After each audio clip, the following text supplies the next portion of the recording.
Kita akan bahas hari ini wanita dirindukan sorga. Ya, saya dikasih judul menjemput rezeki, tapi rasa-rasanya judul ini yang lebih tepat. Wanita dirindukan sorga. Mau dirindukan sorga, Ibu? Apalagi ibu-ibu ini yang depan saya yang sudah muka-muka sakaratil maut. Mau? 4 aja syaratnya, Bu. Catat. Ini oleh-oleh pulang pengajian. Ada ibu-ibu di Makassar pulang pengajian tidak ada oleh-olehnya. Saya tanya, gimana pengajiannya? Alhamdulillah, hebat. Bagaimana ceramahnya? Hebat memang itu Ustaz, jago dia ceramah. Apa dia bilang? Saya sudah lupa Ustaz. 1 jam kita ceramah tidak ada dia ingat. Nah, itu pentingnya bawa buku, dicatat. Karena ibu-ibu ini yang sudah usia-usia senja, otaknya ini ibarat kaset sudah kusut. Cicilan belum lunas, suami mau kawin lagi, anak rewel, kan repot itu otaknya. Nah, maka kalau dicatat, ibu saya di rumah, biasa kalau ada saya tulis lebar-lebar besar baru saya tempel dekat panci. Kenapa? Karena panci paling sering dikunjungi. Atau cermin. Nah, itu ibu catatannya tempel di cermin nanti itu, Bu. Suruh anaknya ketik baik-baik, rapi, tempel di cermin supaya selalu diingat. Ini 4 aja syaratnya ibu dirindukan surga. Tidak ada hadis mengatakan laki-laki dirindukan surga. 1, kata Nabi, aqimis salah, dirikan sholat. Bingung saya, kenapa ini dikhususkan perempuan dirikan sholat? Kalau mau dirindukan surga, oh usut punya usut, ternyata perempuan memang paling sering lalai dalam sholat. Kapan Ustadz? 1, selesai haid.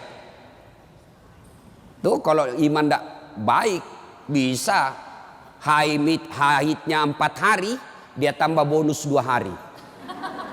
Ya kan? Iya. Hei, dia bilang suaminya, biasanya haid cuma 4 hari. Ini sudah hari ke-6 kau belum sholat. Belum bersih. Iya toh? Dia bilang suaminya, bohong, masih ada sedikit-sedikit. Dia lagi suaminya, serius lu? Apa serius? Saya kasih lihat kau. Iya toh? Nipu diri sendiri. Malah dia nanya sama saya, Ustadz, katanya kalau selesai haid subuh baru mulai sholat. Subuh kesiangan.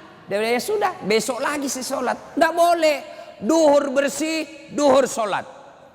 Isya bersih, ibu nih sudah maghrib. Begitu mandi, rasa-rasanya saya sudah bersih. Jam 10 malam bersih, wajib mandi junub. Selesai sholat, tidak boleh nunggu isya subuh. Ini yang banyak ini isya. Padahal sudah bersih malamnya, dia cek, sudah bersih nih. Jam 10, sudah bersih. Mandi, sholat, meskipun sudah jam 11 malam. Ya, apalagi nifas. Nih banyak yang salah paham nifas. Katanya nifas harus 40 hari. Siapa yang bilang? Nifas itu tidak harus 40 hari. Bisa jadi lebih 40 hari. Bisa jadi cuma 10 hari. Tergantung ibu bersih atau tidak. Ada teman saya selesai melahirkan istrinya, dia pergi beli Indomie 1 dos. Saya bilang, apa hubungannya? Ini kan isinya 40 bungkus Ustaz. Jadi 1 hari 1 bungkus, kalau habis ini sudah bersih istri saya. Ayo. Kapan lagi perempuan banyak tidak sholat? Kalau ada pesta. Mukanya dia kira tembok. Coklat, biru, abu-abu, krem. Beleng-beleng. Ini ibu-ibu sekarang ini banyak perempuan palsu. Mohon maaf ya, kalau marah-marah aja. Siapa suruh undang saya? Sekarang banyak perempuan-perempuan palsu. Bulu matanya panjang, palsu. Matanya biru, palsu. Bibirnya merah, palsu. Pipinya biru, palsu. Alisnya tebal, palsu. Pantatnya gabus. Iya toh? Bu, ada kenalan saya Orang kaya. Itu kalau dia tunjuk-tunjuk kapalnya, tanker, suaminya bilang, ini Ustaz. Ya, kalau bunyi ayam kukuruku, masuk uang saya 200 juta. Disewa tiap hari 200 juta. Kalau ini Ustaz 75 juta satu hari.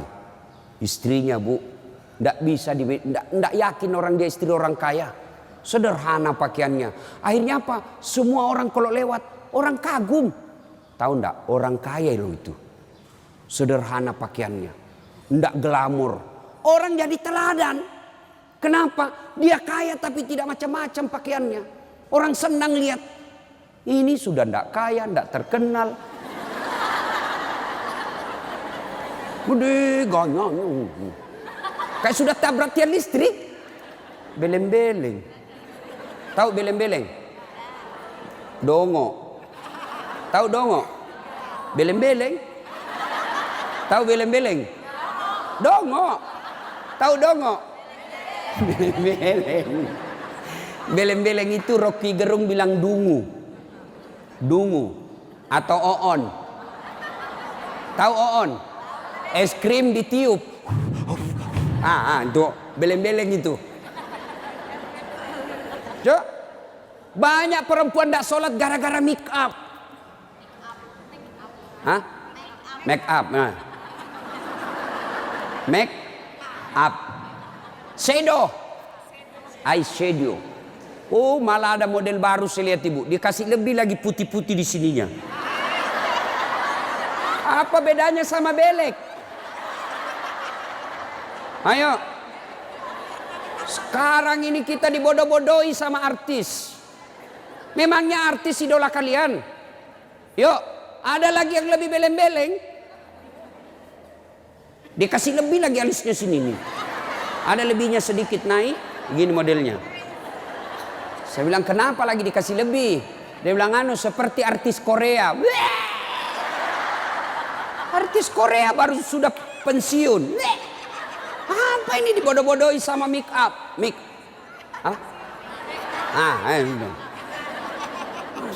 Bu, demi Allah, kami para suami tidak membutuhkan itu semua. Yang kami butuhkan kecantikan hati. Ini cantik-cantik, memang cantik, tapi bukan untuk nyenangin suami. Tapi giliran mau tidur, ndak sikat gigi, daster 3 hari ndak dicuci, kelihatan bulu ketek, muka dikasih bedak kencur, dikasih bawang matanya, ngorok. Bagaimana suamimu ndak menderita? Giliran mau pergi pengantin, Masya Allah, cantik betul. Ibu untuk apa cantik-cantik ini? Biar ibu mondar-mandir macam-macam, tetanggamu tahu ini tetangga saya. Andai kau robat cak menjadi selebriti, mukamu ndak dikenal orang kaya artis Korea, oke lah. Tapi biar diapain orang tahu juga, tetangga saya ini. Udahlah, apalagi ibu yang rajin majelis taklim. Tiap minggu, tiap pekan hidup pengajian. Tapi tidak ada perubahan itu. Rugi. Habis waktu. Tidak ada guna. Mending tinggal di rumah tidur. Majelis taklim. Sudah 4 tahun majelis taklim. Tiap pekan dengar pengajian. Tapi make upnya malas dia sholat. Yang disenangi Allah cantik hatinya. Kalau hati cantik meskipun muka tidak halus, orang senang. Ya, gara-gara mikam tidak sholat. Jadi bagaimana solusinya Ustadz? Kalau pengantin, mau pengantin, gimana solusinya? Wudhu dulu, baru tancap, sudah itu tahan kentut. Biar sudah wudhu, batal. Sedikit aja keluar Ustadz, batal. Nggak habis Ustadz, batal. Bagaimana? Nah, apalagi yang membuat orang ibu-ibu nih banyak ndak sholat? Selesai haid, nifas, make up. Yang keempat, apa? Jilbab. Banyak ibu-ibu malas sholat gara-gara jilbabnya susah dipakai. Jilbab sakaratil maut. Saya ibu sudah keliling-keliling ceramah. Mana-mana saya ceramah. Saya ke Filipina Selatan, jilbabnya orang Melayu sana, segitiga saja, satu peniti, selesai. Malaysia juga begitu. Saudi malah satu lubang masuk, selesai. Tapi coba lihat jilbabnya ibu Indonesia. Ngeri Bu. Ada kayak ada talinya 2 meter, diikat-ikat. Disimpan di lehernya. Itu diikat lehernya. Lalu dikasih kembang. Sudah tidak bisa goyang itu lehernya. Nah, iya toh? 3 lapis. Ini penutup kepalanya 3 lapis. Ada kuningnya, abu-abu, coklat. Dikasih mereng lagi sedikit. Coba. Lalu ada kayak pohon di belakang. Biasa kalau ada pengganti. Gimana caranya dia pakai ini ya? Nah, sudah diikat lehernya. Pakai pula rok yang sempit. Rok sempit. Jalanlah dia. Dia bilang suaminya, buru-buru Bu. Katanya, tunggu sebentar Pak. Beleng-beleng. Beleng-beleng. Coba kalau lebar. Kan enak lari dikejar anjing.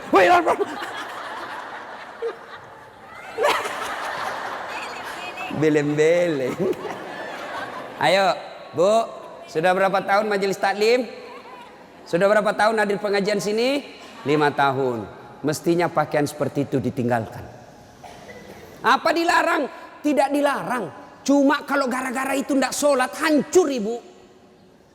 Pergi pengantin, make upnya luar biasa, jilbabnya susah. Tiba waktu sholat, dia bilang suaminya, Bu, ini sudah mau hampir asar. Kau belum sholat duhur. Kau pergi sholat. Sadar lo Pak. Ya saya sadar, saya suruh kau sholat. Sadar lo Pak. Ya saya sadar, ya saya suruh sholat. Oh pergi sholat. Apa kata? Kau tidak lihat ini jilbab saya. Ini 2 jam. Beleng-beleng. Ayo. Sudahlah. Bu. Apa yang saya sampaikan Ibu pasti iyakan. Perempuan cantik. Tidak terlalu cantik. Tapi dia kaya, istri bangsawan ya. Populer, tapi pakaiannya sederhana, itu yang jadi orang senang. Coba kan, dia sudah kaya, cantik, banyak duitnya, terkenal, tinggi sekolahnya, tapi pakaiannya seadanya. Masya Allah, orang semua jadikan teladan. Nah, coba lihat itu Nak, itu ibu kaya loh, terkenal, banyak duitnya, tinggi sekolahnya, tapi lihat Nak, pakaiannya sederhana. Nah, saya mau kok seperti itu nanti Nak. Coba lihat. Apa Khadijah terkenal dengan jilbabnya yang mewah? Apa Aisyah terkenal dengan lipstiknya yang banyak? Enggak kan? Tapi karena apa? Karena akhlak. Ngapain kita cantik-cantik akhlak kita jelek? Daripada beli make up 700.000 per bulan. Ibu sudah 60 tahun. Yuk lebih baik beli lipstik palsu. Harga 10.000. 690.000 nih bawa ke masjid, itu tabungan akhiratmu. Ada sekali jalan 1 juta nempel, daripada itu 1 juta ada lebih gila. Apa itu? Saya pernah lewat di Makassar, salon gambar jari-jari begini. Saya tanya sopirku, apa itu? Ini salon Ustadz. Salon apa? Ibu-ibu gunting-gunting kuku. Apa namanya Bu? Dia tahu semua ini. Apaan? 25.000 satu jari. Berarti 10 jari. 250.000. Apa lebih tidak enak itu 250.000 kau tabung untuk akhiratmu dikubur. 250.000 hanya untuk potong kuku. Lipstick 20.000. Eyeshadow 70.000. Ini alis 70.000. Sudah berapa habis duit kita? Ya? Dengar ini yang suka cukur-cukur alis. Laknat Allah kata Nabi bagi mereka yang mencabut dan mencukur alisnya. Tuh, enggak usah baku lihat Ibu. Boleh gambar alis, boleh, tapi jangan pakai tato. Ini tato alisnya. Tak haram itu Bu. Mau gambar alis silahkan. Pakai pensil celak. Nggak ada pensil celah Ustaz, cari krayonnya anak.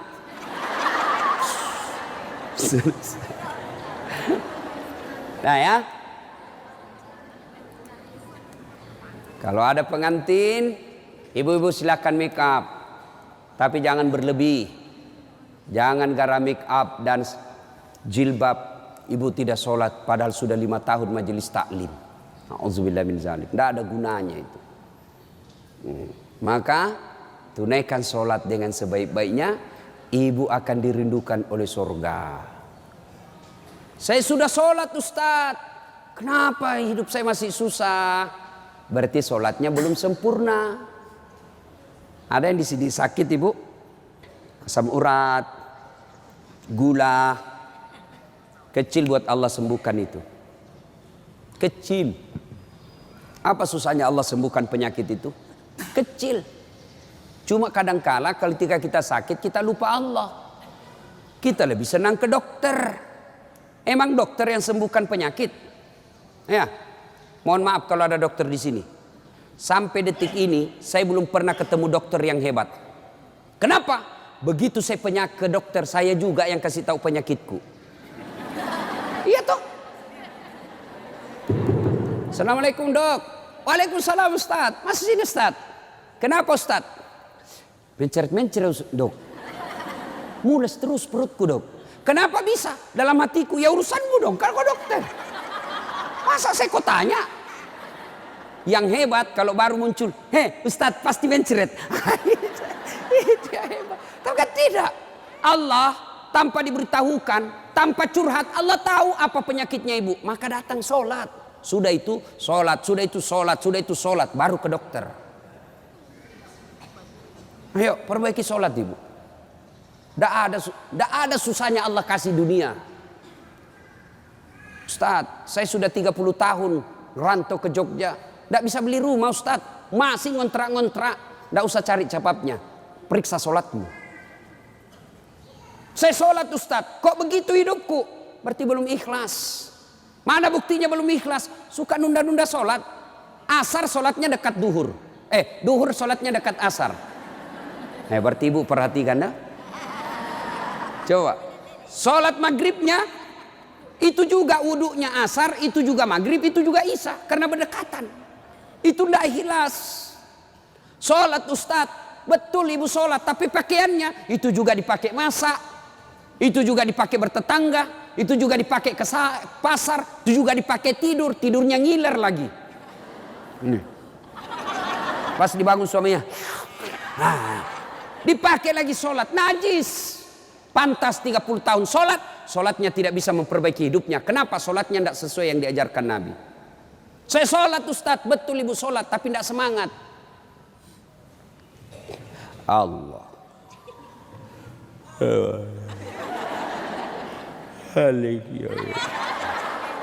Iya kena.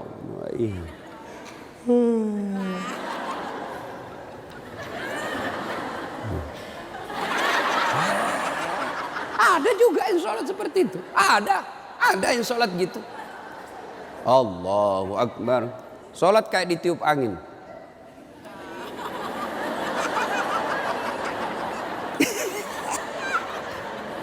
Ayo, ada juga yang sholat semangat. No.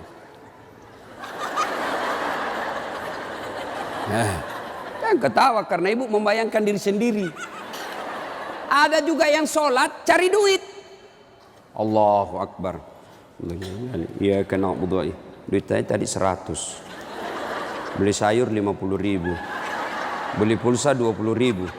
Allahu Akbar. Mana yang 30 ya? Allah. Selamat. Oh di bawah sadel lah. Sepanjang sholat cari duit. Apalagi ibu sholat sambil masak. Canggih betul ini. Allahu Akbar.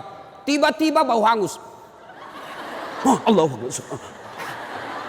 Pantas 30 tahun sholat. Maka majelis taklim yang baik, majelis taklim yang faedah, majelis taklim yang manfaat, ada perubahan setelah dia ikut majelis taklim. Mungkin sebelum majelis taklim seperti itu sholatnya. Pulang majelis taklim tidak seperti itu lagi. Ada perubahan. Ya. Karena juga itu majelis taklim saya lihat lomba baju seragam. Malah ada yang curhat sama saya, Ustadz bubar saya majelis taklim Ustadz. Kenapa? Belum lunas seragam kita, ada lagi yang baru. Itu. Padahal yang mau beli seragam ini ya pengurusnya. Pengurusnya hanya 5 orang aja. Ya, yang kaya-kaya. Ini aja yang berdiskusi 5 orang. Ini jelek mulai kabur, nih ada nih yang baru, ganti lagi. Orang belum lunas diganti lagi. Majelis taklim yang baik bukan yang banyak seragamnya, tapi yang tambah ilmunya, tambah akhlaknya. Itu yang baik. Ya. Perbaiki sholat. Bu ya. Bu. Sholatullah Salamullah ala toha Sholatullah Salamullah ala yasin habibillah. Biasanya kalau saya ceramah ada air di samping saya. Cari-cari ini dilupa ini panitia. Satu ya. Satu ibu. Sholat. Maka ibu. Halo ibu. Ibu. Bu. Ibu ndak usah cemas kalau anaknya ndak tahu bahasa Inggris.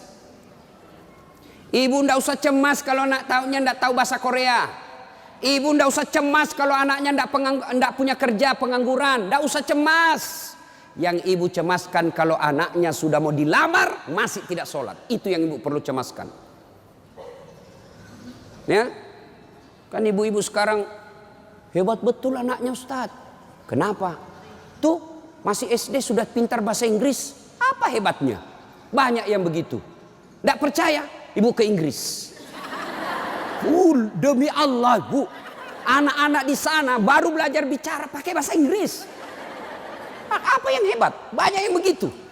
Yang hebat anaknya ibu, sampean punya anak, panjenengan punya anak, pergi majelis taklim, pergi ke pasar, anaknya yang masih SMA nelpon ibunya, matur nuwun bu, ini sudah duhur, bu sudah sholat enggak?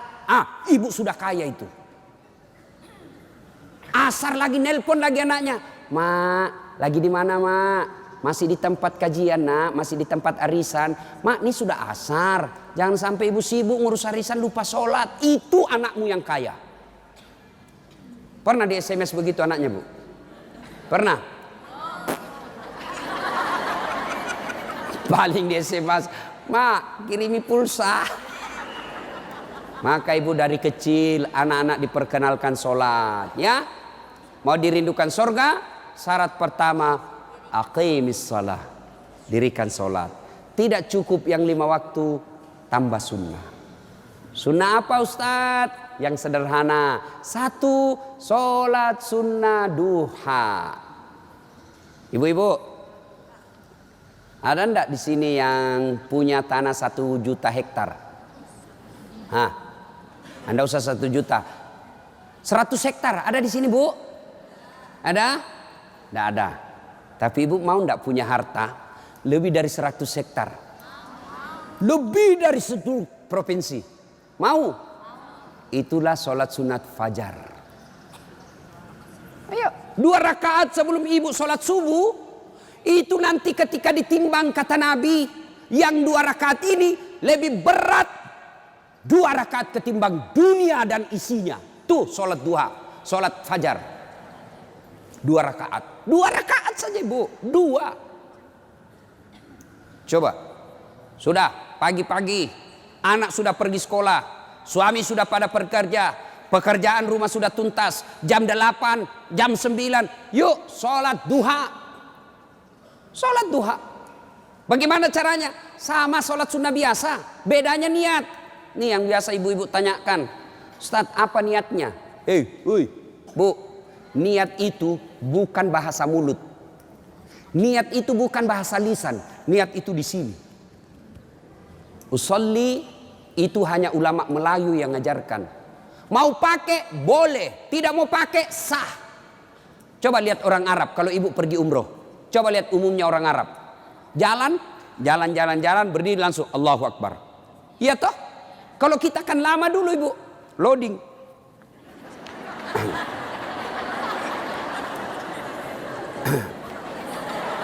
Allah. Duduk. Saya tanya, kenapa tidak jadi sholat ibu? Saya lupa sholinya. Boleh tidak ucapkan. Mau ucapkan silahkan. Sholli sunnatal duha. Raka'ataini lillahi ta'ala. Saya niat sholat sunnah duha. 2 rakaat. Sunnah hukumnya bagi saya lillahi ta'ala. Allahu Akbar. Tuh. Tidak hafal juga itu Ustaz. Ambil jalan pintas. Berdiri tegak. Menghadap ke kiblat, baru ibu bilang begini, Tuhan, sholat sunnah duha ya, Allahu Akbar. Boleh, benar boleh bu. 2 rakaat berikutnya ulang lagi, Tuhan, masih seperti yang tadi, Allahu Akbar. Boleh, benar. Daripada ibu nunggu bahasa Arabnya, ndak hafal, ibu ndak sholat. Itu sholat duha ibu. Hei, bu, suami pergi cari nafkah. Anak sudah pergi sekolah. Ibu sholat duha. 2 rakaat salam, 2 rakaat salam, 2 rakaat salam, 2 rakaat salam. Boleh 2 rakaat. Bagus 4 rakaat. Lebih utama lagi 6 rakaat. Lebih mulia lagi 8 rakaat. Boleh 2? Boleh. Kalau ibu sibuk 2 aja boleh. Bacaannya sama sholat sunnah yang lain. Nggak hafal banyak ayat-ayat Ustadz. Ya sudah yang ibu hafal aja. Kul-kul ya sudah kul-kul aja. Rakaat pertama kul huwallah. Rakaat kedua kul huwallah lagi. Tidak apa-apa. Bahkan boleh begini bu. Allah waladhdallin amin. Bismillahirrahmanirrahim. Alif lam mim. Allahu Akbar. Boleh. Rakaat kedua. Allah amin. Bismillahirrahmanirrahim. Yasin. Allahu Akbar. Boleh. Benar boleh. Jelas. Selesai sholat duha, ibu duduk menghadap kepada Allah, mengadu kepada Allah, ya Allah yang maha kaya. Tiadalah datang rezeki tanpa pertolongan dan bantuan. Engkau yang mengatur rezeki suami saya. Suami saya datang pergi menjemput rezeki ya Allah. Jika rezeki suami saya masih di atas langit, turunkan ya Allah. Jika masih dalam tanah, munculkan ya Allah. Jika masih jauh, dekatkan. Jika masih sedikit, cukupkan. Dan yang lebih penting ya Allah, berkahkan. Doa tidak harus bahasa Arab. Banyak orang selesai sholat baca doa, tapi dia tidak tahu apa intinya doa. Doa itu tidak harus bahasa Arab. Nih rezeki saya, belum sholat duha ini sudah keluar. Langsung 2, ada pula rotinya. Masya Allah ya. Coba ibu, doa, dengar bu. Doa tidak harus bahasa Arab. Doa itu kalau bahasa Bugisnya mapaletu. Bahasa gaulnya curhat. Silakan ibu curhat. Bahasa hati. Bukan bahasa Arab. Ibu bahasa Arab belum lagi salah ucap. Tidak ngerti apa yang ibu baca. Malaikat bingung. Apa maksudnya ini ibu ini? Apa maksudnya ini ibu? Mau minta rezeki ternyata doanya apa? Minta anak. Bingung kan malaikat. Jadi boleh bu, ya Allah, bukakan pintu rezekiku ya Allah. Mudahkan suamiku memperoleh rezekinya ya Allah. Sudah itu SMS suami. Bang, jangan menghalalkan segala cara. Baru aja aku doakan abangku selamat dalam mencari nafkah. Salam sayang selalu dari istrimu di rumah. Senang itu. Saya ibu, itu istri saya. Kalau dia SMS begitu, saya kasih lihat semua temanku. Istriku ini SMS-nya. Coba. SMS begitu suaminya bu. Jangan galau bang. Jangan putus asa bang. Rezeki Allah yang tentukan. Selama abang berusaha, rezeki itu ada. Pun kalau terbatas, percayalah saya tetap setia mendampingimu. Pernah SMS begitu suaminya?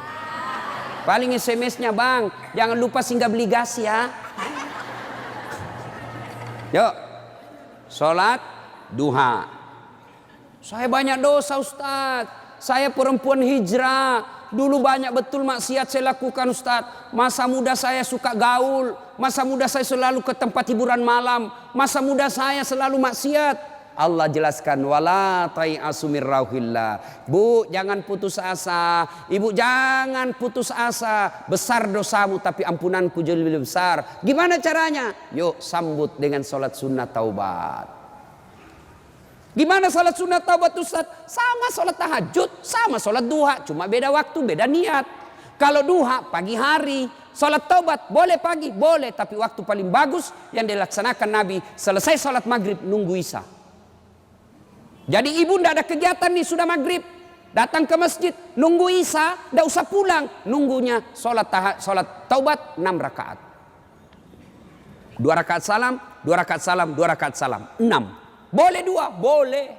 Sholat taubatnya, niatnya, sholli sunnatal taubat raka'ataini lillahi ta'ala. Saya niat sholat sunat taubat 2 rakaat, sunnah hukumnya bagi saya lillahi ta'ala. Allahu Akbar. Baca doa iftitah, baca Al-Fatihah, baca surah pendek, ruku, itidal, sujud, dan seterusnya. Kapan tobatnya Ustaz? Sujud terakhir. Sujud terakhir. Ibu tobat. Ya Allah, tadi saya hilap ya Allah. Di kantor saya hilap. Dia pegang tanganku, bosku. Dia jemar, dia remas-remas jari-jari itu ya. Aku pun membalasnya ya Allah. Akhirnya beremas-remaslah kami ya Allah. Ya Allah, saya hilap ya Allah. Maafkan saya ya Allah. Rabbana la tusik qulubana ba'da is hadaitana wa hab lana min ladunka rahmah. Ya Allah, saya hilap ya Allah. Ampuni saya. Jangan engkau palingkan hati hamba. Jangan engkau sesatkan hati hamba setelah engkau berikan hidayah ya Allah. Ampuni saya ya Allah. Allah ampuni. Yang penting tobatnya tobatan nasuha. Jangan tobat ibu hamil. Ibu-ibu masih ingat waktu hamil? Melahirkan. Ingat waktu melahirkan? Tidak mau lagi saya Pak. Tobat. Hancur saya Pak. Tidak mau lagi saya. Terakhir ini saya hamil. Terakhir Pak. Tidak mau lagi saya hamil. Terakhir tidak mau lagi. 6 bulan kemudian. Hamil lagi. Ya. Nah. Banyak jenis-jenis sholat sunnah. Tapi lain waktu kita laksanakan. Lain waktu kita lanjut. Pertama, dirindukan surga, dirikan sholat. Yang kedua, kata Nabi, wasyamu Ramadan. Berpuasalah di bulan suci Ramadan. Alhamdulillah, tuntas puasa Ramadan. Tapi jangan puas sampai di situ Bu. Maka kita lanjutkan dengan puasa Senin Kamis. Ya, puasa yang paling baik. Puasa yang tidak pernah ditinggalkan Rasulullah. Puasa Senin Kamis. Bu-ibu nih yang agak lebih berat badannya. Bukan gemuk. Cuma perbandingannya kurus. Bukan. Orang bilang Ustadz kurus betul. Bukan kurus, kamu yang gendut. Yang lebih berat badannya. Yuk, terapi Senin Kamis. Senin Kamis. Ibu-ibu mau sehat, Senin Kamis. Bagaimana? Mulai Kamis ini jangan pernah lagi lepas puasa. Bangun, makan sahur. Ternyata jam 9 lupa kalau puasa. Makan aja. Terbiasa kan setiap pagi kita sarapan. Nah Kamis ini kita mulai. Karena kebiasaan kita bertahun-tahun sarapan. Ya sarapan makan. Begitu lagi selesai. Wih, Kamis. Ternyata saya puasa. Lanjut. Boleh. Yang tadi 1 mangkuk rezeki. Ibu lupa. Ternyata siang makan lagi. Weh, Kamis. Puasa. Lanjut lagi Bu. Benar ibu lupa. Lanjut. Boleh. Ternyata asar. Ada lagi kasih es cendol. Weh, saya puasa. Sudah rezeki ibu itu. Yang penting betul lupa. Saya sering begitu Ibu. Lanjut. Karena saya lupa. Orang lupa tidak kena hukum. Tiba-tiba saya diajak makan coto. Ustaz coto. Namanya kita senang ditraktir. Begitu habis. Saya puasa rupanya. Tidak apa-apa lanjut. Boleh. Yang tidak boleh. Ibu misalnya kan. Misal. Bismillahirrahmanirrahim. Misal sudah di dalam nih. Sudah ada di dalam. Baru sadar. Saya puasa. Jangan bilang terlanjur. Batal. Batal itu. Maka kalau dia sudah di dalam mulut, langsung ingat saya puasa, muntahkan, cuci, sah. Biar ibu 3 kali makan dalam sehari, yang penting betul-betul lupa. Begitu kan, ma makan puasa, oh iya nak, sah. Coba ibu besok, mulai hari Kamis ini. Ternyata jam 10, jam 11 lolos, jam 12 masih bisa, jam 1 nggak tahan.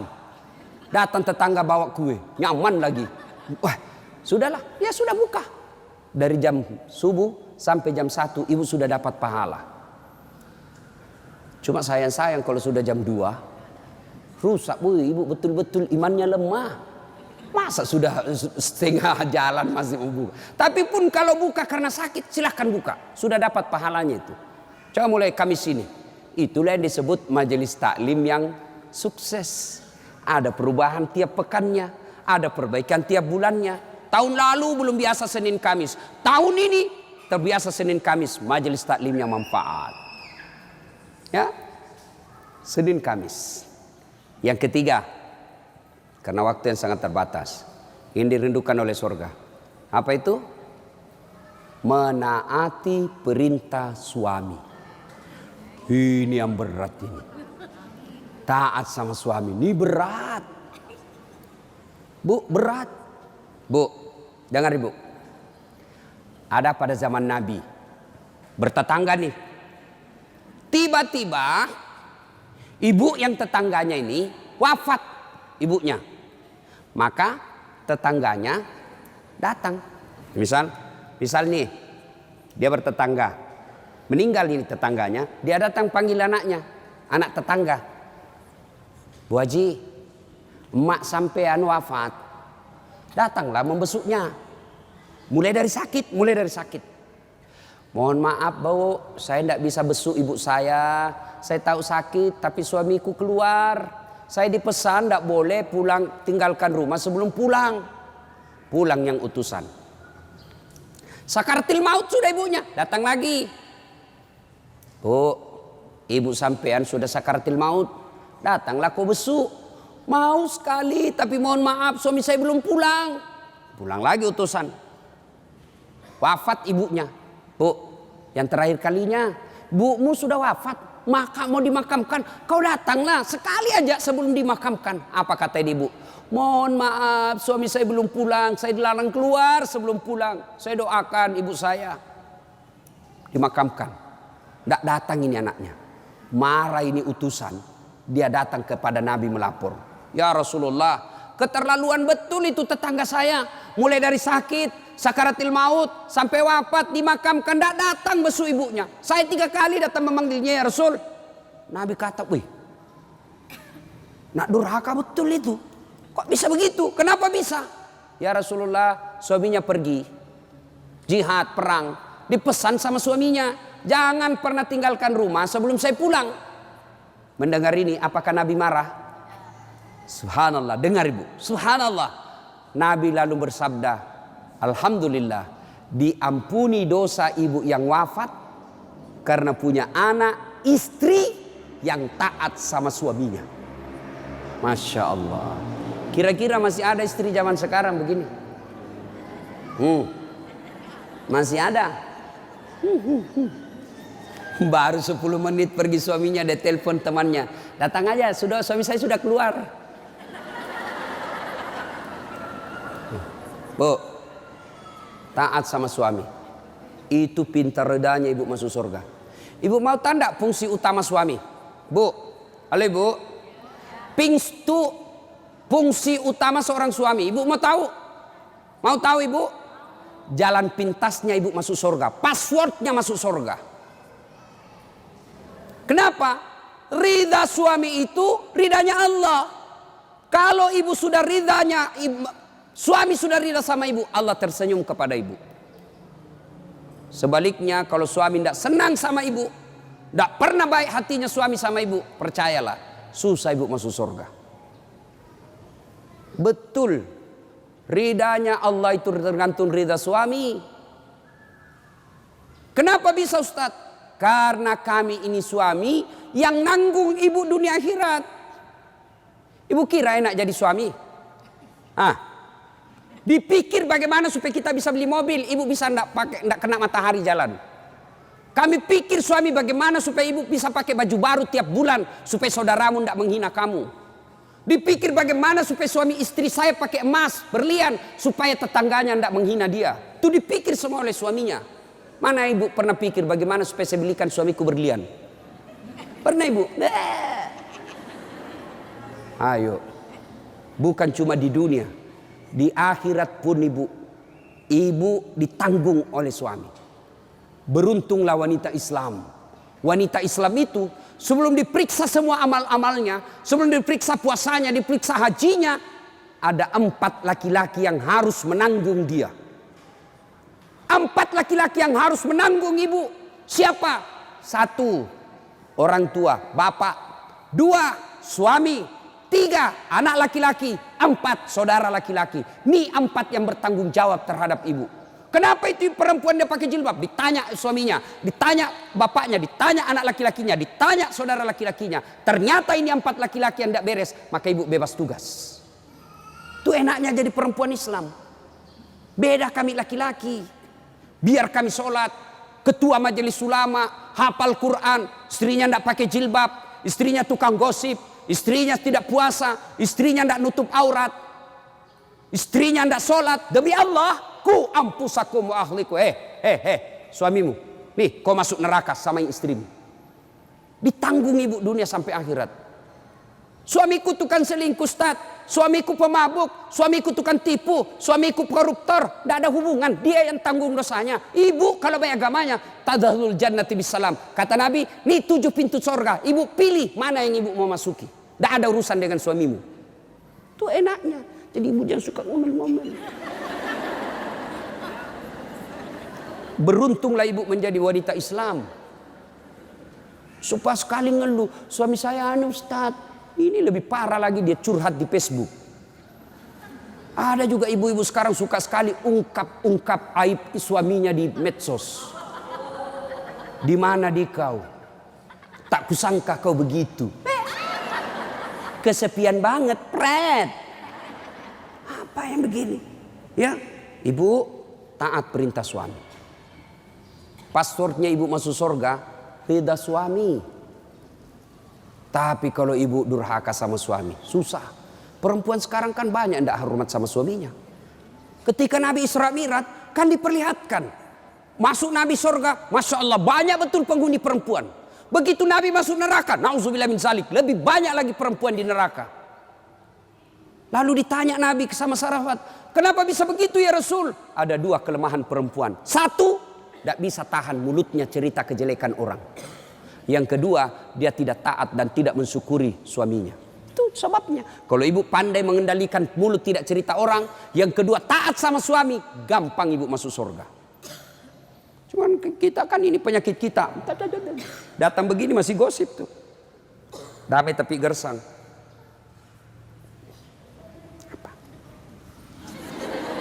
Apa? Apa sih?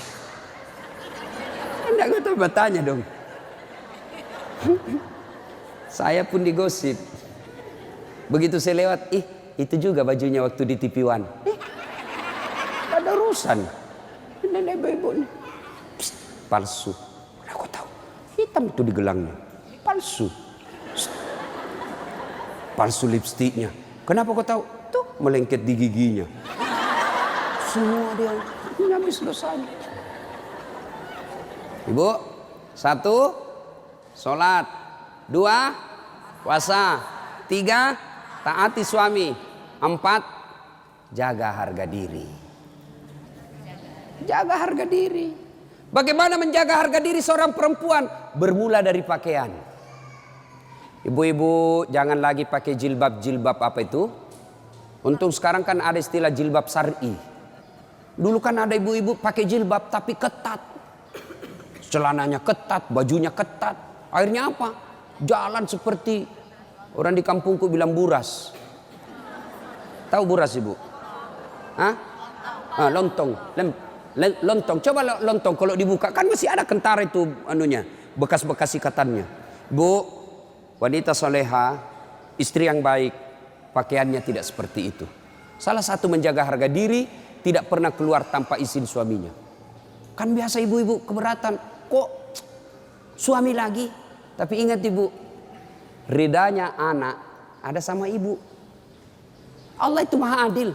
Bu mau masuk surga, bakti sama suami. Suami mau masuk surga, bakti sama ibu. Itu putar aja. Jangan lagi ada yang cemburu. Ustaz, saya serumah mertua saya. Kenapa ya suami saya perhatian betul sama mamanya? Sudah punya anak yang lain. Kok suami saya terus dibebani, beli ini, minta sama suami. Saya bilang, bu sadar dong bu. Bersyukur suamimu begitu. Mudah-mudahan nanti anakmu pun sudah menikah dengan wanita lain. Dia masih memperlakukan kau seperti ibunya sekarang. Jangan malah sentimen. Suami saya begini, suami saya begini. Ibu berapa tahun sama suami? Baru 25 tahun. Itu ibunya dari perutnya. Saya heran kalau ada perempuan cemburu sama mertuanya. Tidak sadar. Gimana nanti kalau ibu punya mantu yang juga kurang ajar? Mau? Maka saya bilang sama istri saya, boleh kau maki-maki saya, boleh kau hina saya, boleh kau lempar kepalaku, yang penting tidak kena.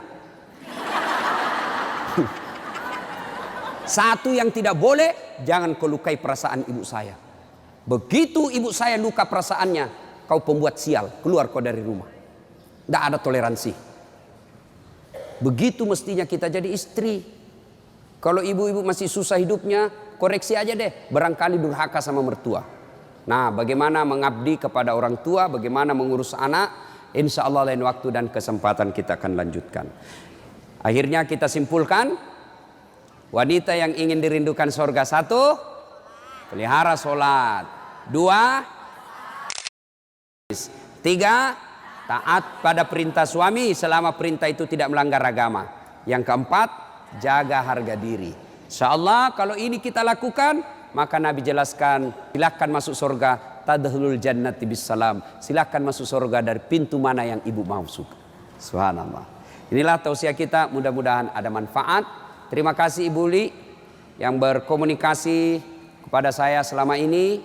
Mohon maaf jika selama ini ada komunikasi yang tidak berkenan, dan terima kasih sehingga saya punya ladang amal untuk datang di tempat ini. Mudah-mudahan ada manfaat. Ibu-ibu masih mau dengar ceramah saya? Masih? Nah, gampang.